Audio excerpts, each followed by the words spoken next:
Hello everyone, I'm Diane, and today I'll be discussing discussions and skepticism. If you have seen my videos, then you know I like to end with, I hope you have fulfilling discussions. But what do I really mean by that? Why do I consider having fulfilling discussions a good thing? The short answer is I enjoy thinking about various concepts and discussing them with other people. Because I find discussions enjoyable, I hope that other people can have the same experience.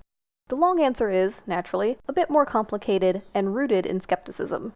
If you are discussing something, whether it is a TV show or philosophy, you are taking the time to critically assess something and share those thoughts with someone else. So long as both people are open-minded, this is a great way to test out your ideas and grow as a person. You don't even necessarily need to reach a conclusion about anything. Sometimes, just thinking about nebulous concepts, or reaching a point where you have to say, I don't know, and that's okay, is a good thing. For example, thinking about the question, how did the universe begin? There's a lot to unpack in that question, like what does begin even mean? But when you get right down to it, the only honest answer is, I don't know. There are plenty of hypotheses floating around about how the universe began, all with various amounts of evidence supporting them, but none of them have been demonstrated to be true. When it comes to accepting something as true or not, we can require evidence demonstrating the thing or not.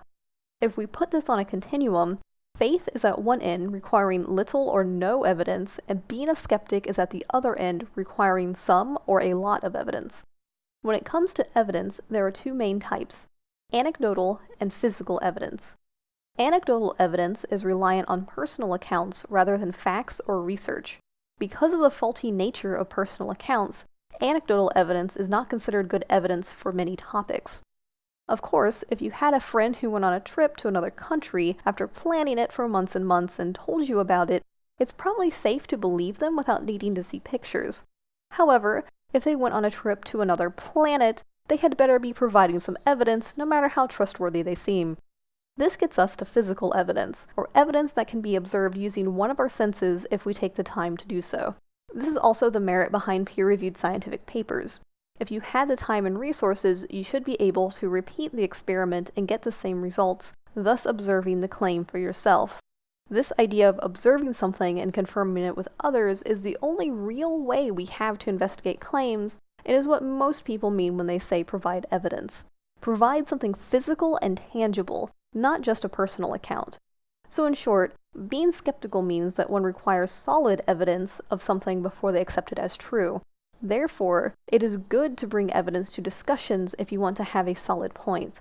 In the philosophical realm, strong evidence is synonymous with a sound, rational argument.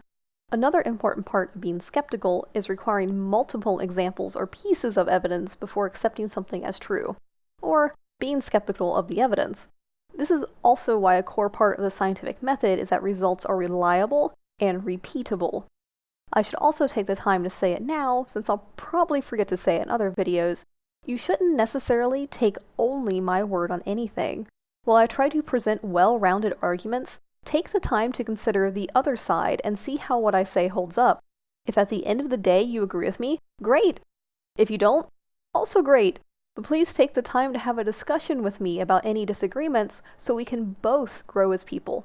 It's not good to live in an echo chamber where you only hear views similar to the ones you have. With the advent of social media, it is easy to create mental, safe spaces where you are no longer challenged by opposing views.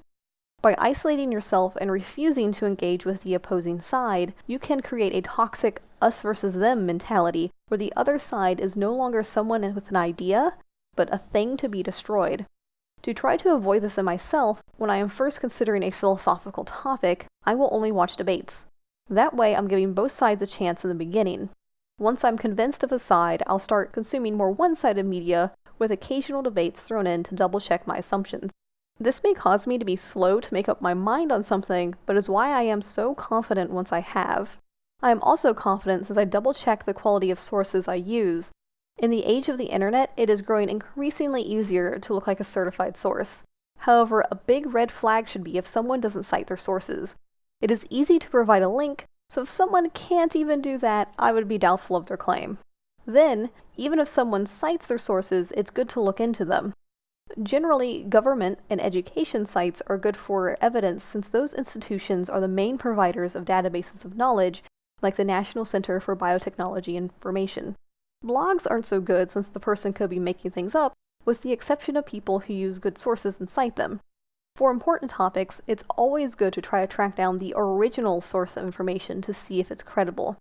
But I'm sure anyone who uses social media is aware of the hazard of how quickly misinformation can spread.